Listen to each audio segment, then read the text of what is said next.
charge me if I didn't believe her, so reluctantly I agreed.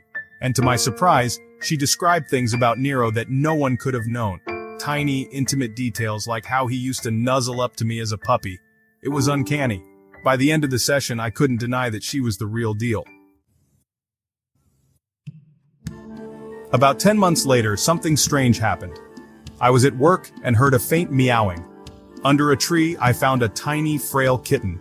I've never hated cats, but I've also never owned one. I'm severely allergic.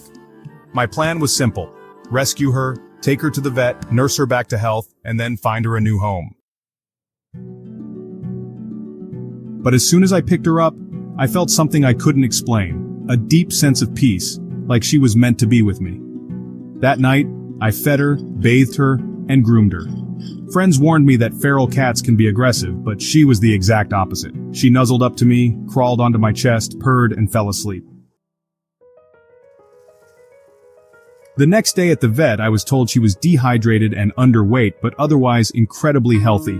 The healthiest feral kitten the vet had ever seen. Over the next couple of weeks, I kept telling myself I'd rehome her, but every time I looked at her, I felt like she was meant to stay.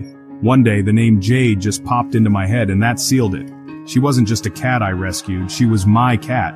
Looking back, it feels like Nero somehow sent her to me, knowing I needed her as much as she needed me. After rescuing the kitten, the name Jade came to me. It just felt right. Her eyes reminded me of the Jade birthstone, which also happens to be mine. At first, I had every intention of rehoming her. But when the day came to take her to a new family, I couldn't do it. That night, as she nuzzled between my feet, I realized she was meant to stay. Then, something strange happened. I got a call from an unknown number. When I answered, it was the pet psychic. I'd never saved her number and I hadn't told anyone about Jade, not even on social media. She said, "John, I wanted to check in and let you know you made the right decision to keep Jade." I was stunned. "How do you know about Jade?" I asked.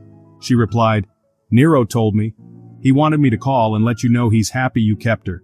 He knew you'd never get another dog after he passed, so he sent you Jade to comfort you. That's why she nuzzles you the way he used to. When you picked her up, that feeling of peace was him guiding her into your arms." Later that night, I dreamed of Nero. He appeared happy and at peace, letting me know I didn't have to mourn him anymore. It was a rare moment of light in a sea of challenges, a reminder that sometimes the universe gives back. Jade has been my shadow ever since, just like Nero was, always by my side. A few weeks later, my friends and I decided to explore a local spot called the Beechwood Quarry. It's a secluded area near